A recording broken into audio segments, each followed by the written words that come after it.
പക്ഷേ മുൻഗണന അതിനല്ല, കുടുംബത്തിനല്ല, ജന്മത്തിനല്ല, തറവാടിനല്ല, ദീനിനാണ്. അതാണ് ഞാൻ തുടക്കം മുതൽ പറഞ്ഞത്. ദീനുണ്ടെങ്കിൽ ഇതൊന്നും ഉണ്ടാവില്ല. ഞാൻ ഒരൊറ്റ മൂലിക പറഞ്ഞിട്ടാണ് ഇവിടുന്ന് പോണത്.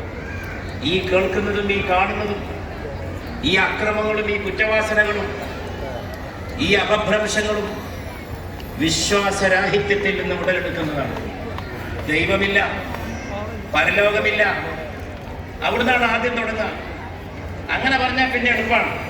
പിന്നെ പെറ്റ തള്ളയെ തള്ളിക്കളയാനും കൊല ചെയ്യാനും മയക്കുമരുന്നടിക്കാനും ഒന്നും മടിക്കേണ്ട കാര്യമില്ല. അതേസമയം യഥാർത്ഥ വിശ്വാസി അയാൾ അകത്തുകൂടി ഒരു തുള്ളി മദ്യ ഒരു മയക്കുമരുന്നോ താഴേക്ക് ഇറങ്ങോ? ഒരിക്കലുമില്ല. അയാൾക്കത് ഹറാമാണ്, വിലക്കപ്പെട്ടതാണ്. അയാൾക്ക് നന്നായിട്ട് അറിയാം അതെന്റെ പരലോകം നശിപ്പിക്കും, എന്റെ ഖബറിൽ അത് ഹാനികരമായിരിക്കും. അടിസ്ഥാന വേര് വിശ്വാസമാണ്. അത് മറന്നുകൊണ്ട് വേരിന്റെ രോഗത്തിന് ഇലയിൽ കൊണ്ടുപോയി മരുന്ന് തെളിച്ചിട്ട് യാതൊരു കാര്യവുമില്ല.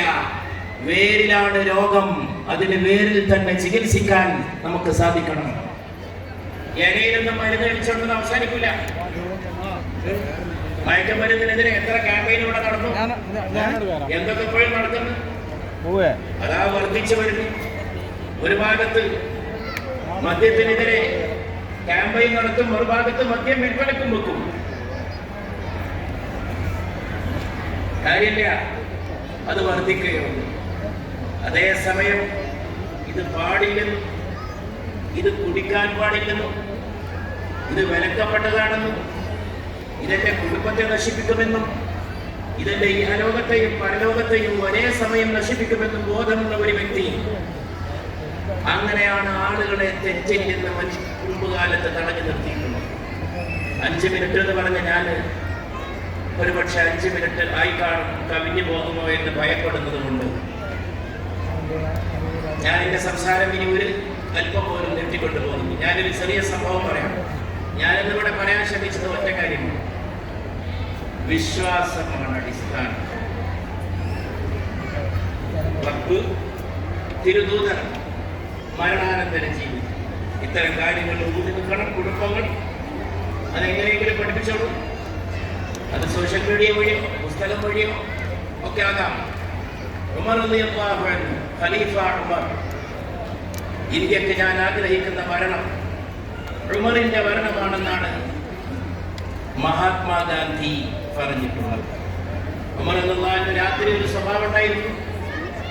താൻ ഭരിക്കുന്ന ജനങ്ങൾ, തന്റെ നാട്ടിലെ ജനം അവരെങ്ങനെ ജീവിക്കുന്നു എന്നറിയാൻ സഞ്ചരിക്കും, ചുറ്റി സഞ്ചരിക്കും, സ്ഥിതിഗതി അറിയാൻ.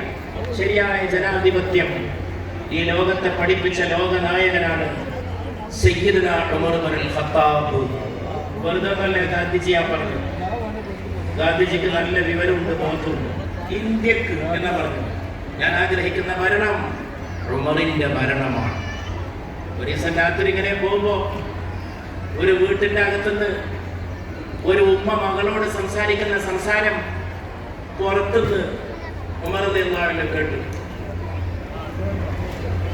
മോളോട് ഉമ്മ പറഞ്ഞത് പാലിന് വെള്ളം ചേർക്കാനാണ്. ഇവിടെ ജഡ്ജിമാരുണ്ട് ഈ വേദിയിൽ. ഞാൻ ഈ പറയുന്ന കാര്യം അവർ 100% സമ്മതിക്കും. കുറ്റകൃത്യങ്ങളിൽ വിധി പറയുന്നവർ കൂടിയാണ് ന്യായാധിപന്മാർ. മനുഷ്യനെ കുറ്റത്തിൽ നിന്ന് തടഞ്ഞു നിർത്തുന്നത് എന്താണ്? പരമമായി അത് ഹൃദയത്തിലുള്ള ബോധവും വിശ്വാസവും.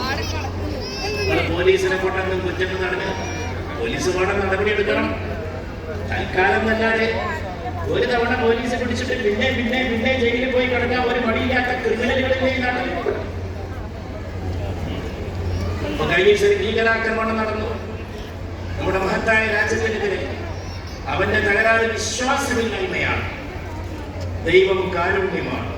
അള്ളാഹു പഠിപ്പിച്ചത് മുഴുവനും കരുണയാണ്. അത് പഠിക്കാതെ എന്ത് മതം? അവനത് പഠിച്ചിട്ടില്ല, ഉൾക്കൊണ്ടിട്ടില്ല. അവൻ അക്രമം പ്രവർത്തിച്ചു. പ്രശ്നം അവന്റെ വിശ്വാസമാണ്. ഭീകരവാദമൊന്നും അതല്ല. ഭീകരവാദം മുഴുവനും രാഷ്ട്രീയമാണ്.